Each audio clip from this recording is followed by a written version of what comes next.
කොහොමද ඉතින් මගේ යාළුවෝ හැමෝම හොඳින් පරිස්සමින් ඇති කියලා මම හිතනවා. දැන් මම මේ ඉතින් උදේ නැගිටලා මූණ එහෙම හොදගෙන ඔළුව පීරගෙන තමයි හදන්නේ. මං අනිවාර්යෙන්ම රෑට මේ කොණ්ඩේ ගොතාගෙන තමයි නිදියන්නේ. සාමාන්‍යයෙන් මං හවසට නාන්නේ නැහැනේ. උදේ හරි දවල් හරි තමයි නාන්නේ. ඒ හින්දා කොණ්ඩේ එහෙම තෙත මුකුත් නැහැනේ. අනිවාර්යෙන්ම මම හවසට එක කොණ්ඩයක් ගොතාගෙනම තමයි නිදියන්නේ. ඇත්තටම ඒක හොඳයි. එහෙම කොණ්ඩේ ගොතාගෙන නිදින එකේ වාසියක් තමයි මේ කොණ්ඩේ දික් වෙනවා. අනිත් එක තමයි කොණ්ඩේ ගැලවිලා යන එක ගොඩක් අඩු වෙනවා. මොකද කොණ්ඩේ ඇවිස්සෙන්නේ නැහැනේ. කොණ්ඩේ ගොතාගෙන එහෙම නිදිය ගත්තාම අපේ ඔළුවට ගොඩක් හොඳයි. ඔයාලා try කරලා බලන්න කොණ්ඩේ කඩාගෙන නිදියනවා නම් ඒක අදම ඇත්තටම කරන්න එපා. මොකද කොණ්ඩේ ගොඩක් damage වෙනවා. මොකද අවුල් වෙනවනේ. එතකොට පීරනකොට කොණ්ඩේ ගොඩක් කැඩිලා යනවා. වැඩ ඉතින් ගොඩක් තියෙනවා. මුලින්ම ඔළුව එහෙම පීරගෙන වැඩ ටික පටන් ගන්න තමයි මේ හදන්නේ. ඉතින් අපේ චෝටිය දෙන්න නම් තාම දොයි. ඔන්න බලන්නකෝ. පස්සත් උඩ දාගෙන ඉතින් තාම දොයි. දැන් ඇති මං හිතන්නේ 6:00ට විතර. අක්කි නම් තාම දොයි. මොකද අද නැගිට්ටේ නෑ අපේ ළාම් බබා. මෙයාලට තාම සනීප නෑනේ. ඒ හින්දා මේ දවස් ටිකේ නිදි. මං දැන් මේ මල් කඩන්න යන්න හදන්නේ.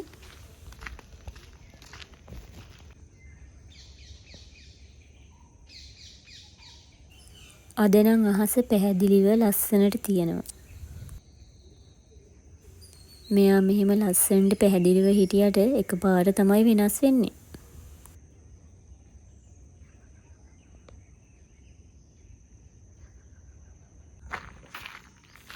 ඔන්න ඉතින් මං කතාවේ මල් කඩන තැනටත් ආවා. දැන් මල් ටික කඩා ගන්න තමයි හදන්නේ. ළමයි තාම හරියට ගොඩක්ම හොඳට සනීප නැහැ. ඉතින් වොයිස් එක චුට්ටක් අවුල්. ඒක ගණන් ගන්න එපා ළමයි.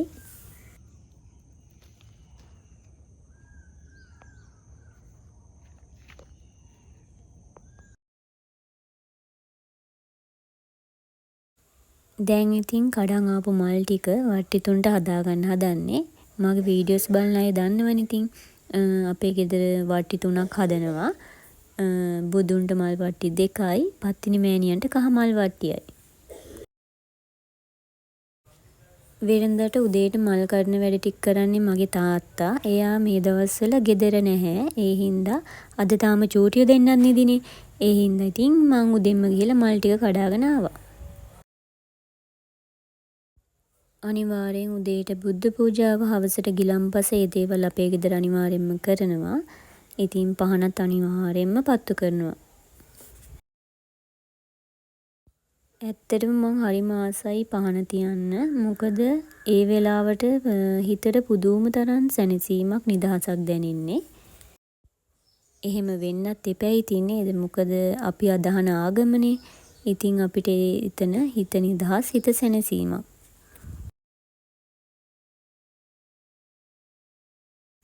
දැන් මල් ටිකත් හදලා මම බුදුන් වඳින්න තමයි හදන්නේ. අපේ චූටිය හිටියනම් වඩා ගන්න කියනවා හඳුන් කූරුපත්තු කරන්න. ඒ දෙන්න ඉතින් තාම දොයිනේ. දැන් ඉතින් ඒ දෙන්න මෙතන හිටියනම් මට කෑ ගහලත් එපා වෙනවා. මොකද ඇඟේ එල්ලෙනවයි, වඩා ගන්න කියනවයි. ඒ වුණාට ඉතින් ඒ දෙන්න නැති වුණාමත් හරිම පාළුවක් තමයි දැනෙන්නේ.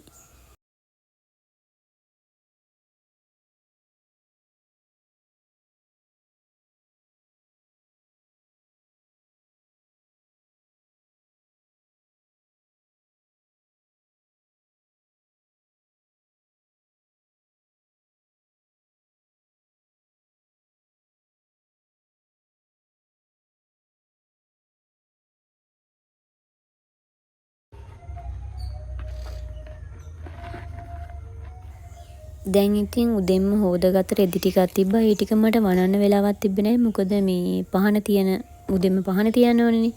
ඒ හින්දා පහන තියලා ඒ රෙදි ටික වනන්න තමයි මම මේ දැන් හදන්නේ.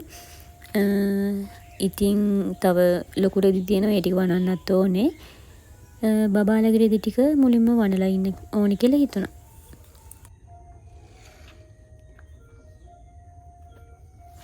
අපේ නංගි බබා නම් මේ වෙලාවේ ඇහැරිලා ඉන්නේ. එයා ඇඳේ ඉන්නවා. මේ මම තාම එළියට ගත්තේ නෑ මොකද එළිය සීතලයි. අක්කි මෙනක නම් තාම දොයි.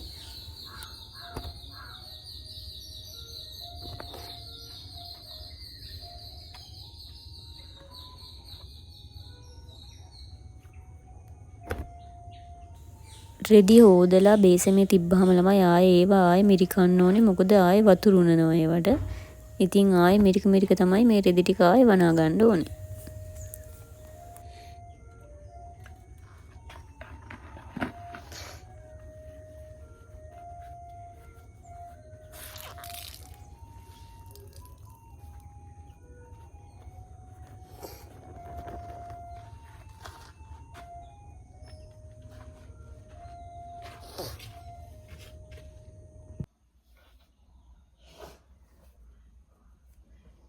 Hello, Babi. Good morning.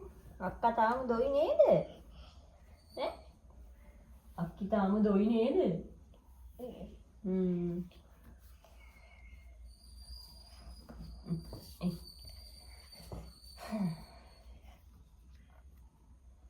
Akka baba.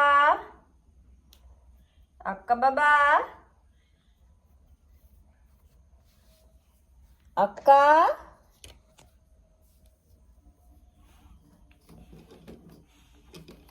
අක්කා බබා එන්න ෂෝයියක් ඇඳ ගන්න. ආම්මේ එහෙම කන්න එපා දැන්. නේද? ඒ නංගි නම් නැගිට්ටා.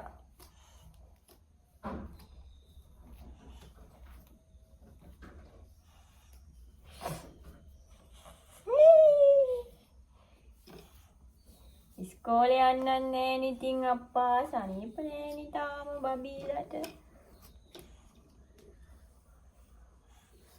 Amme.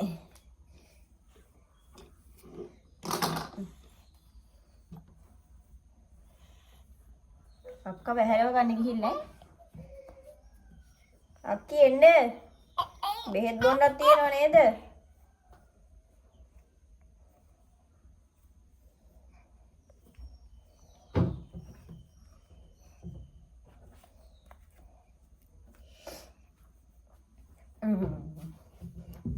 Hari. Yeay. Kung may ganda naman.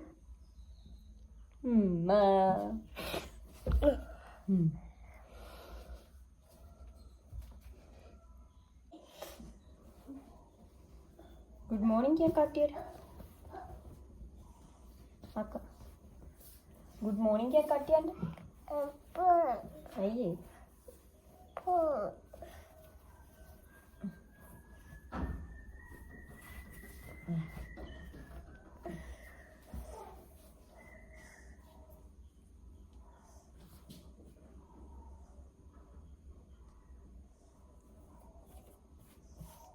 ඒවා තරහයිද කටියත් එක්ක. අනේ ඒවා අදින්න එපා.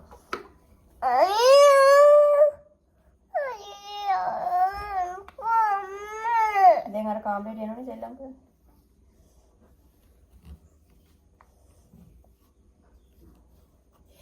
නංගි මොකද කරන්නේ?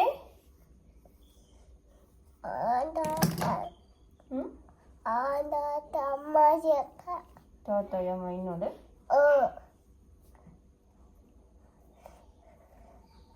ඔය තාත්තට ආදරෙයිද?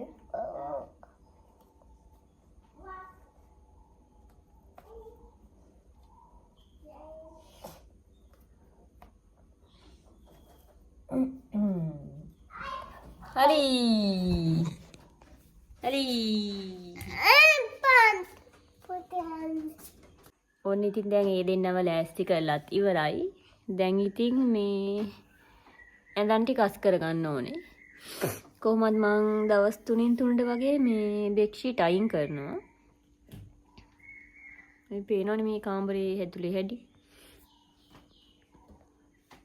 නංගි බබා ඔතන උඩ නගින්නේ වැටේගේ.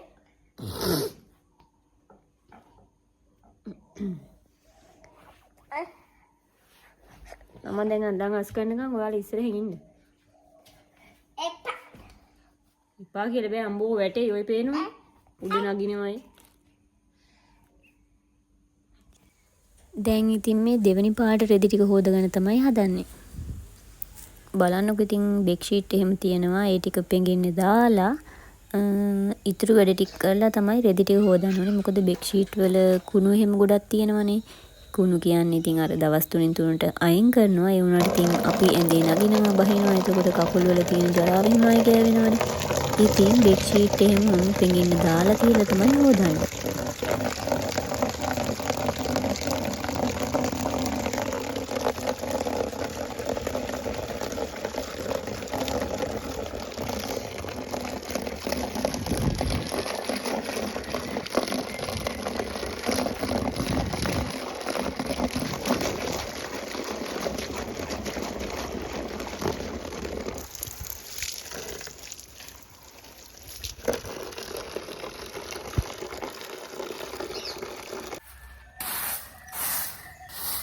දැන් ඉතින් මිදුලතු ගාගන්න තමයි තියෙන්නේ.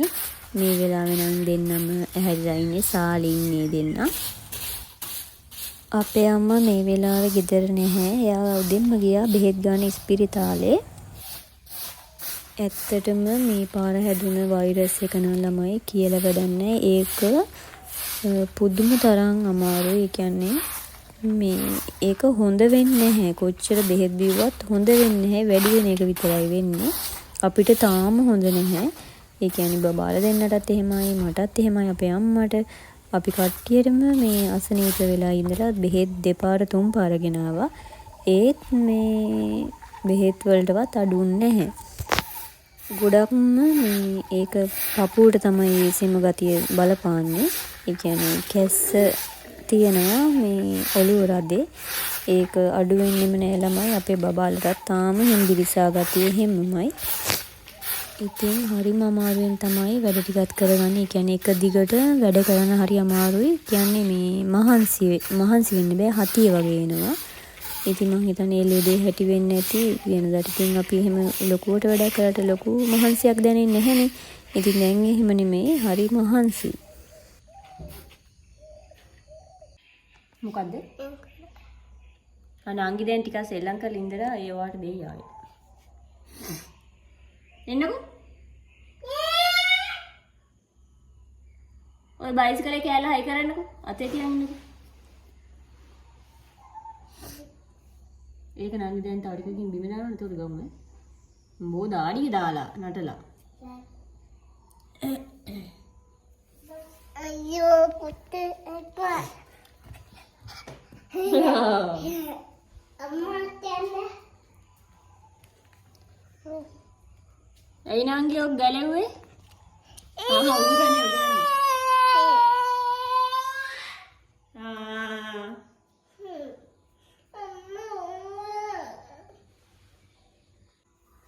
අම්මා කඩේ.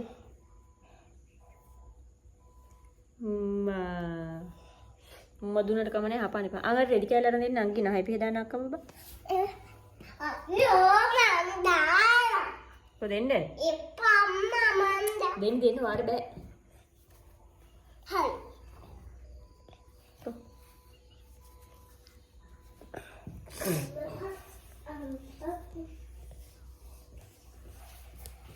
ආපෝ කකුල කන්නේ.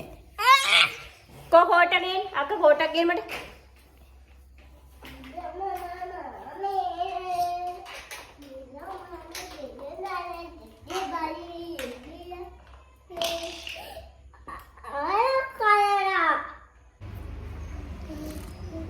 ටිකක් කාලා මේ ලෙල්ල ගලවන්නේ.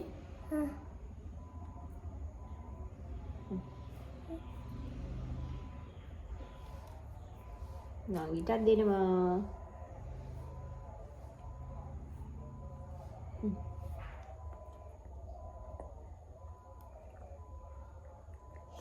ඔක්කොම කන්න ඕනේ.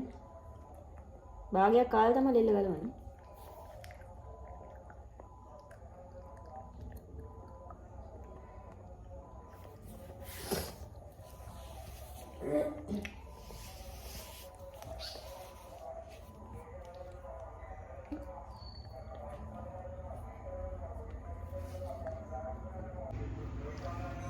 කෙසෙල් ගෙඩියක් කාලා මම ඒ දෙන්නට කොළ ටිකක් අල්ලලා දුන්නා සෙල්ලම් කරන්න.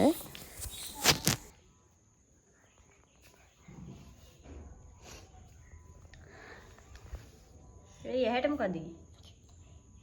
අම්ම කාලා. කෝ අර ලේන්ස් වරන්ගේ නැහැ පියදන්.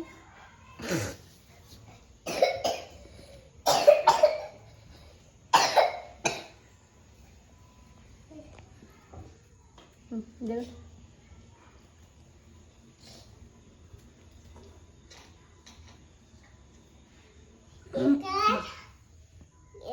ඒක දාන්න. මුයන්. හතු පාරක් කර.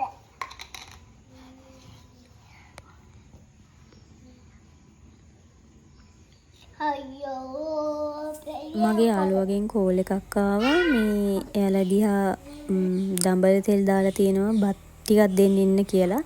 මොකද මේ දවස්වල මං අසනීපෙන් ඉන්න හින්දා මේ මට කන්න අමාරුයි අප්පිරියයි. ඒ කියන්නේ කවුරුන් හරි දුන්නාම ඉතින් අර එහෙම කන්න පුළුවන් අසනීප වෙලා ඉන්නකොට. ඉතින් මගේ යාළුවා කතා කරලා මට බත් ටිකක් දෙන්න එන්න කිව්වා.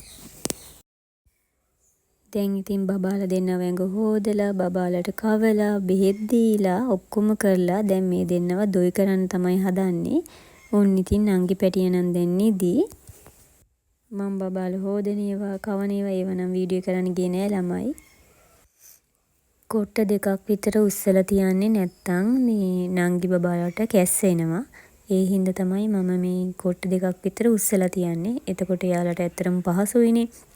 නැත්තම් කැස්ස ආවම ආය හැරෙනවා. එතකොට ආයෙ නිදි කරන්න ඕනේ. එතකොට ඉතින් මටත් ආයෙ නිදා ගන්න හම්බෙන්නේ නැනේ ටිකක්. ඒ හින්දා මම නිදි කරනකොට කොට්ට දෙකක්ම තියාගෙන තමයි නිදි කරන්නේ. එතකොට මට ලේසියි එහෙම මෙයාව තියන්න පුළුවන්. ඔන්න ඉතින් පැය භාගයක් විතරම ගියා එයා නිදියන්න.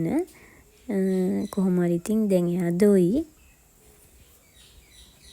මේ ඉන්නේ ඉතින් අපේ අක්කිමැණික. එයා නම් ඉක්මනට නිදාගත්තද.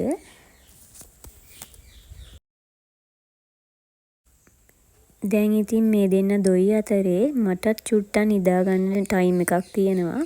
මම ඕන එකක් වෙනි කියලාද ඇල් වතුරෙන්ම නෑවා. ඔළුව නම් ටිකක් රිදෙනවා බර ගතිය තියෙනවා. හැබැයි දැන් පෙන්ඩෝල් දෙකකුත් බීලා බත් ටිකක් කාලා මම චුට්ටක් නිදා ගන්න තමයි හදන්නේ. දැන් නම් ඉතින් ටික ටික අසනීප තත්ත්වය අඩු වීගෙන යනවා කියලා මං හිතනවා. ඉතින් තවත් ලස්සන වීඩියෝ එකකින් ආයෙ ඔයාලා බලන්න එන්නම්කෝ. ගිහින් එන්නම් බයි.